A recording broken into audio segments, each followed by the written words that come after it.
మనతో ఉన్న గెస్ట్ ఎవరనంటే చంద్రస్వామి గారు.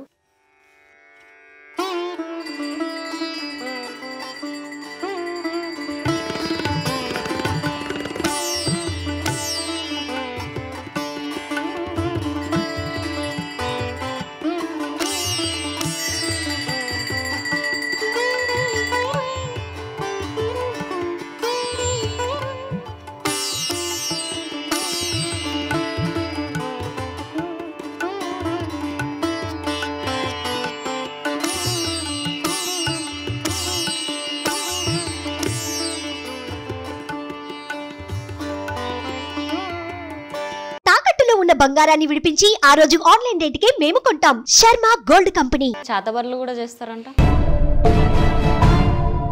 ఇప్పుడు మీ దగ్గరికి మందు పెట్టి ఉన్న వాళ్ళు వస్తుంటారు మందు తీపించుకోవడానికి. ఇప్పుడు మందు దేనిలలో పెడుతుంటారు? ఎవరెవరు ఎట్ట పెడతారు మనకు తెలియదు కానీ అమావాస్య రోజు చేయకూడని పనులు ఏమైనా ఉంటాయా? కొన్ని దేవునుగులు తీస్తారు, కొన్ని దేవునుగులు తీయరు. ఇప్పుడు పుట్టలన్నవి పాములు కట్టుకుంటాయా?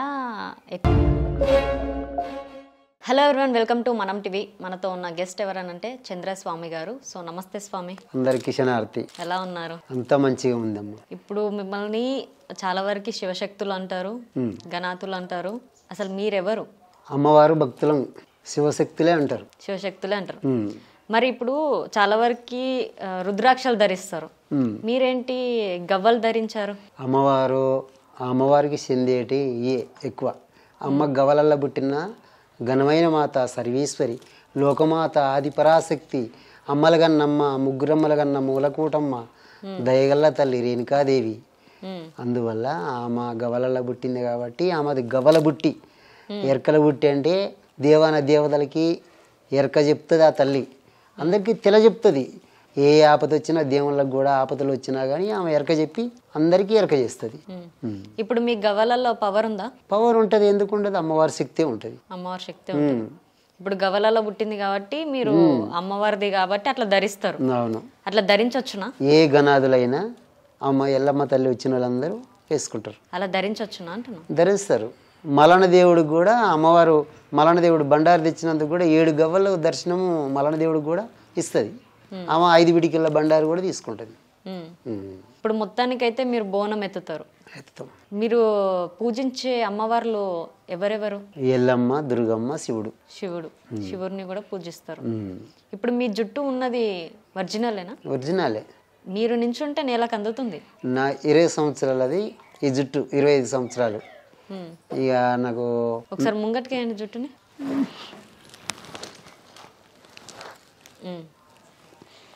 25 సంవత్సరాల జుట్టు. బరువు ఉండదా మరి? బరువు ఉండదు. నిద్రపోయేటప్పుడు ఇబ్బందిగా? ఏమి ఇబ్బంది ఏమి ఉండదు.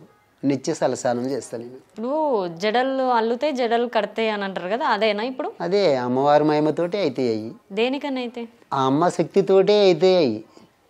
మనం అల్లేది ఏముండదు. ఇప్పుడు అల్లాల్సిన అవసరం లేదు, ఏం లేదు, ఏముండదు. ఇప్పుడు దాని మెయింటెనెన్స్ ఎలా మీకు? అంటే దాన్ని ఎట్లా స్నానం చేసినప్పుడు కానీ? స్నానం చేసినప్పుడు అమ్మ నీకు బకెట్లు వేసుకొని మంచిగా షాంపులు పెట్టుకొని స్నానం చేస్తా.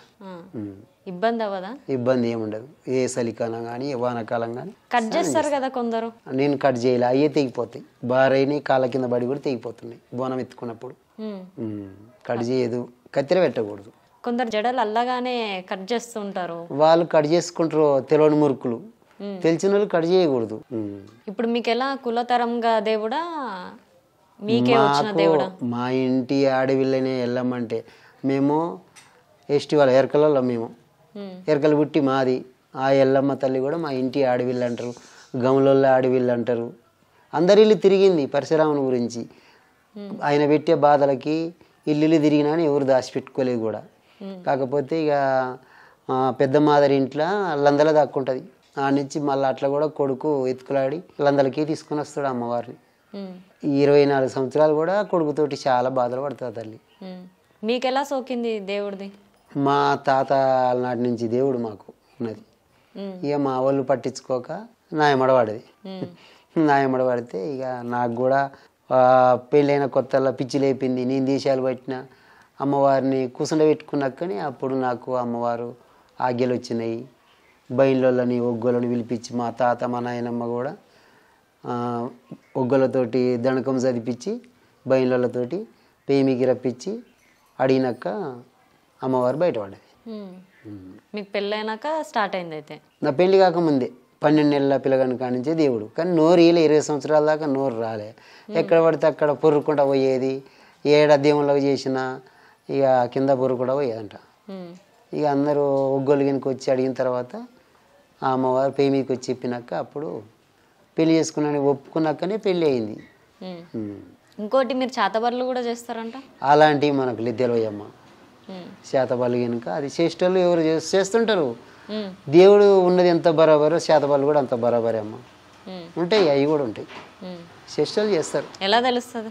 ఎలా తెలుసుడంటే ఇక అమ్మవారు వచ్చినప్పుడు అన్నీ కనబడుతుంటాయి, మీకు కనిపిస్తుంటాయి, కనబడతాయి. ఎవరెవరు చేసేది కూడా కనబడుతుంటాయి. అలాంటిది మనం అరికట్టొచ్చు కూడా. అసంటి దాన్ని కూడా ఇప్పుడు మన దైవశక్తి కింద దుష్టశక్తి ఏం చేయలేదు. ఎన్నో ఉంటాయి. అమ్మవారి కాడ కూడా శక్తులు ఉంటాయి, లోపల జ్వరాలను కూడా సొత్తుంటాయి. అట్లా అమ్మవారిని కూడా కట్టేసేటోళ్ళు కూడా ఉంటారు. ఇప్పుడు ఏరేరే గణాదులు ఉంటారు అనుకో, ఇప్పుడు గురువు సరిగా లేని గణాదులకి వాళ్ళ శక్తిలు గుంజుకోవాలని కూడా కట్టేస్తారు. చేతబళ్ళు చేయడం కరెక్టే అంటారా మరి? అది తప్పమ్మా. చేతబళ్ళు చేసి అంటే ఒకళ్ళు మంచి చేయాలి కానీ ఒకళ్ళు చెడు చేయకూడదు. అవును.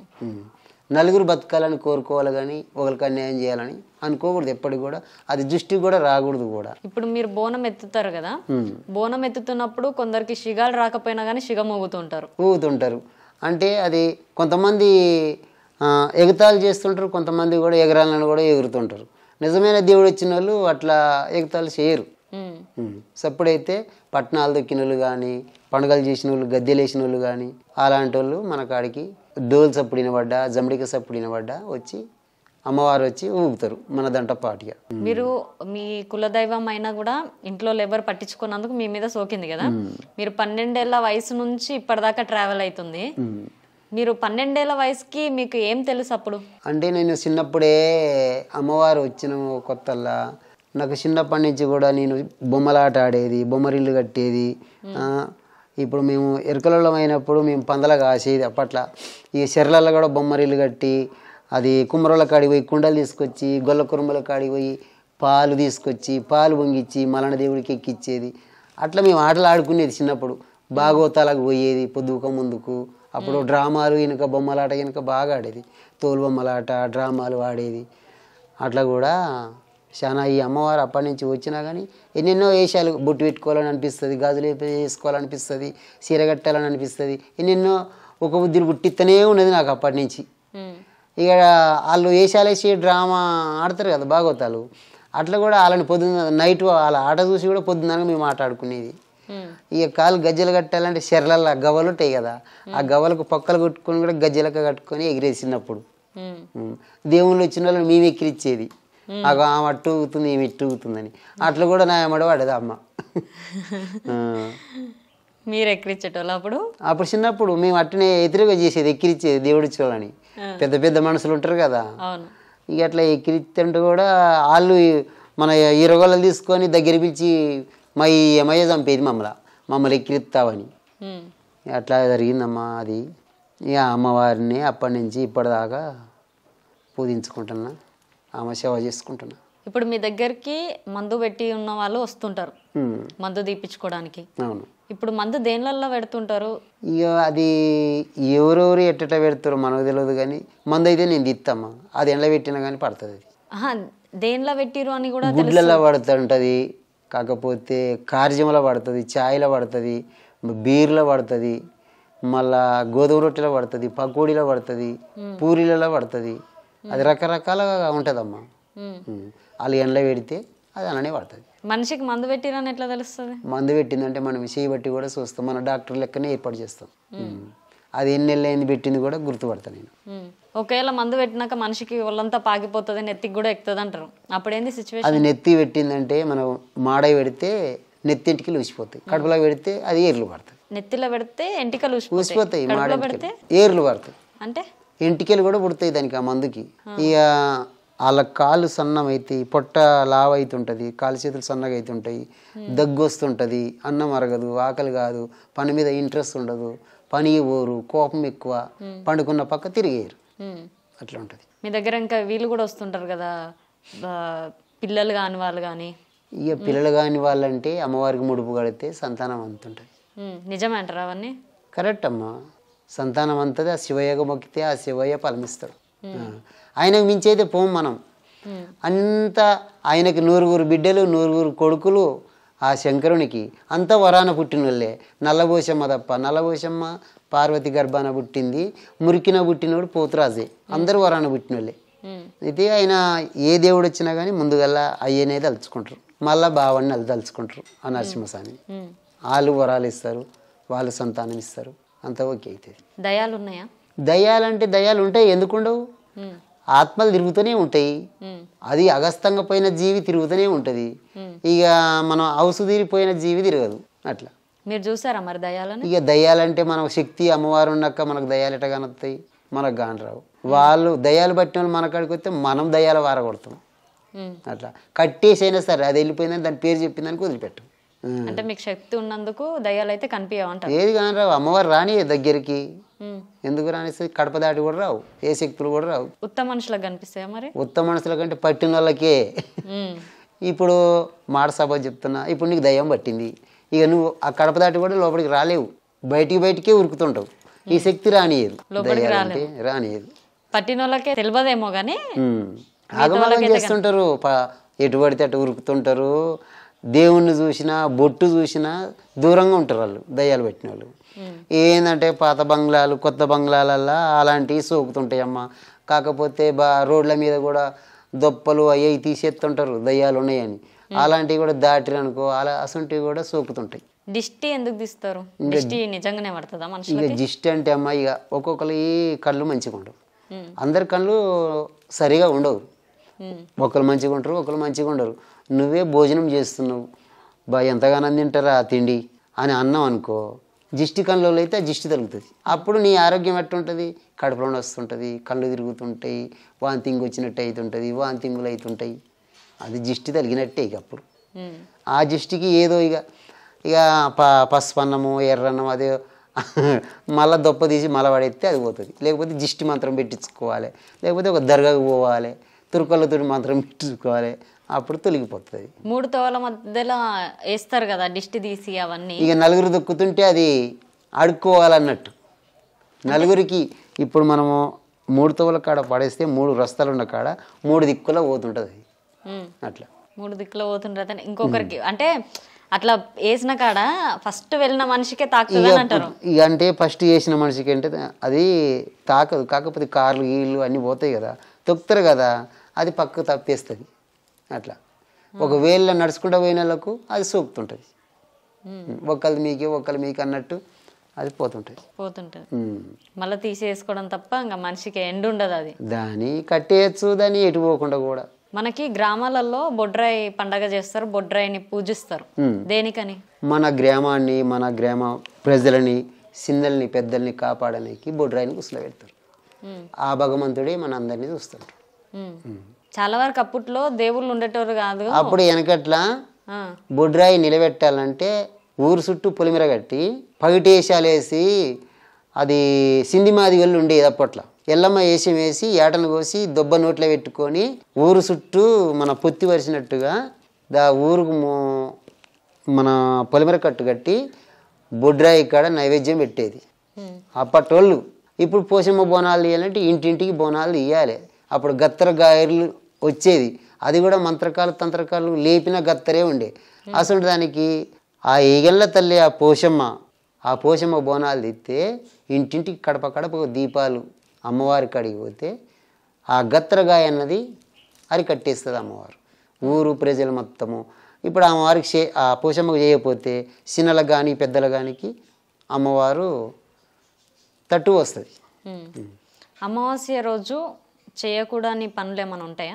కొన్ని దేవునుగులు తీస్తారు, కొన్ని దేవునుగులు తీయరు అమాస రోజు. అయితే అది అమాస రోజు అంతా లక్ష్మీదేవికి ఇష్టమైన రోజే. కొంతమంది చేస్తారు పూజలు, కొంతమంది చేయరు. కొంత మంత్రగాలు తంత్రగాలు నేర్చుకుంటోళ్ళు ఆదివారం అమాస సూర్యగానం చంద్రగానం వచ్చినప్పుడు బయటికి వెళ్తారు. వాళ్ళు కాష్టాలగడ్డలలో కానీ మన పొలిమేరల మీద కానీ పొలిమేర కట్టు కట్టి కొత్తగా నేర్చుకుంటోళ్ళు నేర్తుంటారు. ఆదివారం పూట అమావాస్య వస్తే చాలా బలం ఉంటుంది అని అంటారు. బలము గట్టి బలమే ఉంటుంది, బలం ఉంటుంది. ఏమన్నా లేపెత్తారు అసంటోళ్ళు, నేర్చుకోవాలన్నా నేర్చుకుంటారు. ఇంకొకటి జనరల్గా మన మనుషులే అమావాస్య రోజు బయటికి వెళ్ళొద్దని, లేడీస్ ఎక్కువ బయటికి వెళ్ళొద్దు అని అంటారు. దేనికని? అది మనం భయపడితేనే భయం అమ్మ. ధైర్యంగా పోతే దేనికి ఏం కాదు, ఎవరికి ఏం కాదు. కొంతమంది వెళ్ళరు, కొంతమంది వెళ్తారు ధైర్యంగా ఉంటోళ్ళు.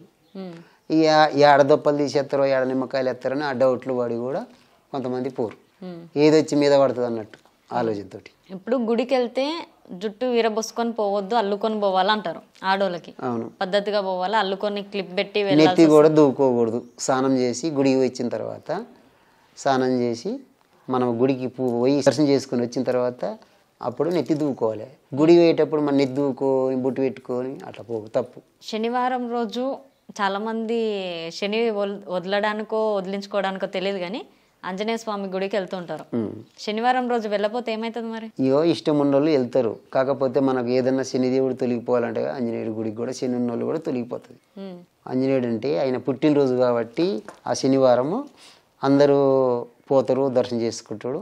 ఏ శని బాధలు ఉన్నా కానీ ఏ గ్రహాలు ఉన్నా కానీ ఆంజనేయుడి గుడికి పోతే తొలగిపోతాయి. ఓకే. గ్రహణం రోజు ప్రెగ్నెంట్ లేడీస్ కదలొద్దు అట్లనే వండుకోవాలంటారు కదా, కదిలితే నిజంగానే తప్పుగా పుడతారా పిల్లలు? లేదంటే ఇక మనము గ్రహణం పట్టినప్పుడు అది ఎప్పుడు పట్టి ఎప్పుడు వదులుతుందో కానీ మనము నిండు గర్భవతి ఉంటే కంపల్సరీ ఎల్లెలకల వండుకోవాలి, కాళ్ళు చేతులు మెసలకుంటా. ఇక ఒకవేళ అటు ఇటు తిరిగి మెసిలితే ఏదన్నా మూతి వంక పోతుందో, ముక్కు వంకర పోతుందో, శివ వంకర పోతుందో, అది గ్రహణం అయితే కంపల్సరీ కదిలితే పడుతుంది. ఇక తెలవక చేస్తే అదే ఆ భగవంతుడిది. మనం తెలిసి కూడా మనము అట్లా తిరిగితే అది మనది. మనకి చాలా మందికి దేవుడు వచ్చిన వాళ్ళకి కట్లు కడతారు. కట్లు ఎందుకు పడతాయి, ఎవరు కడతారు? అది తీయాలంటే కూడా దానికి సంబంధించిన దేవుడే తీయాలనా లేదంటే ఎవరైనా? దేవుడు కాదు. ఇప్పుడు గురువు ఎవరైతే గురువు ఉంటారో అమ్మ, కొంతమంది పండుగలు చేసేటప్పుడు గురువు అవుతారు. ఆ గురువు ఒకవేళ మనము ఇప్పుడు సపోజ్ నీకు దేవుడు వస్తుంది అనుకో, ఇప్పుడు నీ శక్తిని నేను తీసుకోవాలి, నాకు బలంగా రావాలనుకుంటే నేను కట్లలో వేసిన అనుకో, మళ్ళీ నువ్వు ఒక గురువుని బట్టి ఆ కట్లతోటి 27 కట్లు ఉంటాయి, ఒక్కొక్కరికి 38 కట్లు ఉంటాయి. అసంటి కట్లు 101 కట్లు కూడా ఉంటాయి. ఆ కట్లని చెన్నాల మీద 10 నిమిషాలు తీసే కట్లు కూడా ఉంటాయి. ఆ కట్టని ఒక్కొక్కరు ఒక రకంగా తీస్తుంటారు. గురువు లేని ఇద్దే గుడ్డి ఇద్దే అన్నట్టు కంపల్సరీ ఏ గణాదులు కానీ ఎవరు కానీ కట్లు వేసిన వాళ్ళు కంపల్సరీ కట్లు ఇప్పియాలి. కాకపోతే వాళ్ళే ప్రమాదంలో పడుతుంటారు కట్లు ఇప్పకపోతే. ఏంటంటే మనము కట్లున్నప్పుడు అమ్మవారు రాదు, అమ్మవారిని కట్లు వేసినట్టుగా, ఇప్పుడు అమ్మవారి శక్తిని వాళ్ళు గుంజుకున్నట్టుగా, మనలా వాళ్ళు చేసిన శక్తి మొత్తము మనం పీడించినట్టుగా అయిపోతుంటుంది. మన ఆరోగ్యం కూడా మంచిగా ఉండదు. అమావాస్య రోజు కానీ లేదంటే నార్మల్గా కానీ చాలా మందికి నల్ల దుస్తులు ధరించొద్దు అంటారు. కిందికి మీదకి నల్లగా దుస్తులు ధరించకండి అని అంటారు. దేనికని? అది మంత్రకాలకి సూటి దెబ్బ ఉంటుందని నల్ల దుస్తులు ధరించొద్దు అంటే ఏం చేస్తారు? ఆ నల్ల బట్టలు వేసుకున్న వాళ్ళకి నజర్ అన్నది తొందరగా తగ్గుతుంది. అంటే వాళ్ళు దృష్టి పెడితే జల్దీ ఎఫెక్ట్ అవుతుంది అంటారు. అందు గురించి అమావాస్య రోజు నల్ల బట్టలు వేయకూడదు అంటారు. ఆత్మకి దయ్యానికి డిఫరెన్స్ ఏంటిది? ఆత్మ దైవానికి, దైవం అంటే అమ్మవారేనా, దయ్యం దయ్యం అన్న ఆత్మ అన్న ఒకటే కదమ్మా. ఒకటి ఎట్లా అవుతుంది? ఇప్పుడు మనకు దయ్యం అంటే మన ఆత్మ, మన చనిపోతే మన ఆత్మ, మన ఆత్మకి దయ్యానికంటే మన సత్యనే దయ్యం అవుతాం. దయ్యము ఆత్మ అంతొకటే. ఇప్పుడు మనం ఇక్కడ కూర్చున్నామంటే నాలో ఆత్మ ఉంది కాబట్టి, ఆత్మ చచ్చిపోతే నేను ఉండను కదా. ఇప్పుడు మనకు 2 ఆత్మలు ఉంటాయి. ఒకటి మనం ఇప్పుడు మాట్లాడే ఆత్మ ఉన్నది, మన పక్కన కూడా ఒక ఆత్మ సుత్తనే ఉంటుంది. మనలో 2 ఆత్మలు ఉంటాయి. మాట్లాడేదే ఉంటుంది.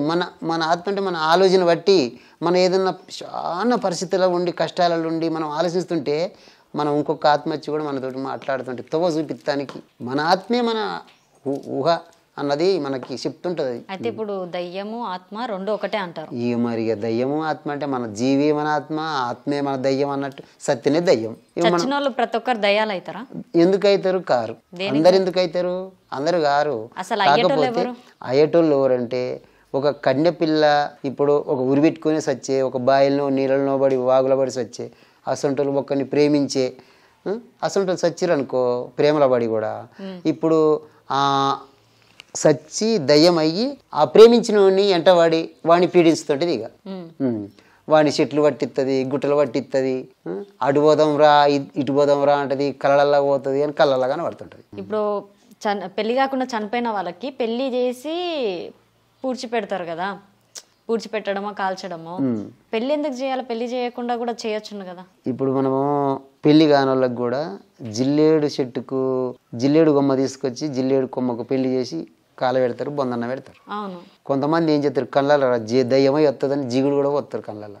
ఏం పోస్తారు? జిగిడి గింజ జిగిడి కూడా పోతారు, దానికి కళ్ళు కానవద్దు రావద్దు ఇటు ఎంకల్లని. చనిపోయిన కాల పెట్టేప్పుడు కూడా జిగిడి కళ్ళలో పోసి కాల పెడతారు. అంతా అట్లుంటది. మరి కాల పెడితేనేమో కొద్దిసేపు అయినాక ఇట్లా బాడీ ఇట్లా పైకి ఎగురుతుంది అంటారు కదా.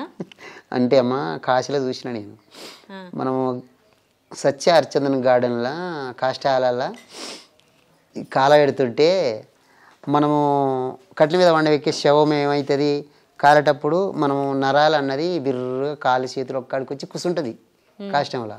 వాళ్ళు ఒక కట్టె తీసుకొని దిమ్మడ దమ్మడ జబురుతారు, ఇక ఆయనతో మళ్ళీ పడిపోతుంది, అటు ఇటు బొర్రెత్తారు, గోదావరిలో ఊపుతారు. అంటే శవాన్ని బూడిదే వాడనీరు ఆడ ఎందుకో ఏమో. చాలాసార్లు అంత మస్తు సార్లు చూసినదని, ఎన్నో శవాలు చూసిన అట్లనే చేశారు. ఆనందంగా మామూలుగా బూడిదే పడుతుంది అంతే. ఎందుకని అట్లా లేస్తుంది అంటారు శవం? శవం అంటే మన నరాలు పీక్కొస్తాయమ్మా కాలేటప్పుడు. మనం చేపను కాల్చినా కానీ ఏది కాల్చినా కానీ అది అగ్గులకి శకకి దగ్గరికి వస్తుంటుంది. మన శవం కూడా అంతే, ఒక పిట్టిని కాల్చినట్టు కాలుతుంటారు. మనం చూడబోతున్నామా కాల్చేటప్పుడు మన నరాలు అన్నది బొక్కలు అన్నది ఆ శగకి ఆ అగ్గులకి మొత్తము దగ్గరికి వస్తుంటుంది, కూర్చుంటుంది కూడా శవం. చాలా వరకు కొందరికి పాముల కళలు కానీ దయ్యాల కళలు కానీ వస్తుంటాయి. కొంతమంది నాగదోషం ఉన్న వాళ్ళకి నాగమ్మలు కనబడతాయి, కాకపోతే ఎల్లమ్మ పేరు మీదకి వచ్చిన వాళ్ళకి కూడా నాగమ్మ లెక్క కనబడుతుంటుంది. ఇప్పుడు మన పుట్టలు కానీ వచ్చినా కానీ ఎల్లమ్మగా ఉంటుంది పుట్టలల్లో, మలన దేవుడు ఉంటాడు, వెంకటేశ్వర స్వామి కూడా ఉంటాడు పుట్టలల్లో. మరి ఏ దేవుడు అని కూడా కొంతమంది గుర్తుపట్టలేడు. అది కూడా గురువు ఉంటాడు కదా, గురువు కాడికి పోతేనే తెలుస్తుంది, లేకపోతే మా సొంటి శివసత్తుల కాడికి వస్తే అది బయట పడుతుంది. ఇప్పుడు పుట్టలు అన్నవి పాములు కట్టుకుంటాయా? ఎట్లా? సెదలు కడుతుంటుంది. ఎవరు? సెదలు చీమల సెదలు. ఆ పుట్టలు అయిపోయేది సెదలు, సెదలతోటే పుట్ట. సెదలు అంటే ఆ అమ్మవారి పుట్ట కట్టేది మట్టిలో పుడుతుంది ఆ సెదలు. ఆ సెదలతోటే పుట్ట తయారవుతుంది. అమ్మవారు శక్తిమైన పుట్టలు అలాగే ఉంటాయి, మనము పిచ్చి పిచ్చి పురుగులు తిరిగే పుట్టలు అలాగే ఉంటాయి. నాగుల చవితి రాగానే పాలు వస్తారు. మరి పాము తాగుతుందా? ఈ పాలు అంటే అమ్మ నాగమ్మాము ఏం తాగుతుందో కానీ పుట్టలు అయితే పాలు వస్తారు కంపల్సరీ. అయితే పాలు అయితే వస్తారు, నాగమ్మాము పాలు తాగదు కదా. తాగదు. మరి పాలు ఎందుకు వస్తారు? ఇక పాలంటే నాగుల సవితి అట్లా అని కొంతమంది పోతారు నమ్మకంతో, కాకపోతే అది అభిషేకం లెక్కనే. అభిషేకం లెక్కనే నాగేంద్రుడికి అభిషేకం అది. ఇక పాలు తాగడంటే మీ పాములు పాలు తాగంగా ఎప్పుడు చూడలేదు, పాలు పోస్తారు. మరి పాములకు ఆహారం ఏంటిది? ఆహారం ఏమైంది, ఆ పురుగు పూసి ఈ పురుగు ఆ పురుగు తింటాయి, అవి పుట్టలు పడి పంటాయి అంతే. ఇప్పుడు బయటికి వెళ్ళి ఎలుకలు దొరుకుతాయి, ఎలుకలు పట్టుకుంటాయి, కాకపోతే గుడ్లు మింగుతాయి. గుడ్లు అయితే కంపల్సరీ మింగుతాయి, పాలు తాగగానే గుడ్లు అయితే మింగుతాయి. ఇప్పుడు పాము కాటేస్తే ఎంతవరకు మనిషి ఉండొచ్చును? పాము కాటేస్తే దానికి మంత్రాలు ఉంటాయి, కాకపోతే అది పైకి ఎక్కకుండా ఇస్తాం, పైకి ఎక్కకుండా బట్ట కట్టుకోవాలి. బిర్రుగా బట్ట కట్టుకొని ఎక్కడ మంత్రకాడ ఉంటే పాము మంత్రం పెట్టు అక్కడికన్నా పోవాలి, లేకపోతే హాస్పిటల్ కన్నా పోవాలి. దానికి తగ్గ సూదులు కూడా వెళ్ళాయి. ఇప్పుడు కట్ల పాము తొక్కితే కూడా విషం ఎక్కుతుంది అంటారు. కట్టుకు మంత్రాలు ఉంటాయి అంట, కానీ కట్ల పాము కొంతమంది కరిచినా కానీ బతకరు చాలాసేపు. అది ఎమ్మటే రిమ్మలు వస్తుంటాయి, నురుగొత్తనే ఉంటుంది, అది తొందరగా ఎక్కేస్తుంది. అది కట్ల పాముది అది సచ్చిందనక ఇట్లా ఎల్లెలకలా వండుకుంటుందంట, బొంద పెట్టిందనక కట్ల పాము. అదంతా అది మనిషి ఆడు చచ్చిపోగానే వాడిని బొంద పెట్టిందానికి ఇట్లా ఎల్లెలకలా వండుకుంటుందంట. ఇట్లా బోర్ల బట్టకల ఉన్నది మళ్ళీ ఇట్లా ఎల్లెలకలా వండుకుంటుందట అని బొంద పెట్టిందనక. జస్ట్ దాన్ని తొక్కితే కూడా పవర్ ఉంటుందంట. ఉంటుంది, పవర్ ఉంటుంది. అది కాటెత్తి కూడా తొందరగా సడాలని ఎక్కిపోతుంది. అది దాని ఇష్టం. దాని కట్లపాము అంటే అన్ని కట్లు మనం తెల్లకట్టు, పసుపు కలరు, తెల్లకట్టు, నల్లకట్టు అన్ని కట్లు ఉంటాయి. దానికి ఒక 108 కట్లు ఉంటాయి అనుకుంటా. మొత్తం విషంతో కూడిన పాము. ఇసుంతో కూడిన పామే, దాని కట్లు బాగుంటాయి. కట్టుకు మంత్రం ఎత్తిన దిగి వస్తుంది, లేకపోతే ఇక ఆడు పైకి పోవటమే.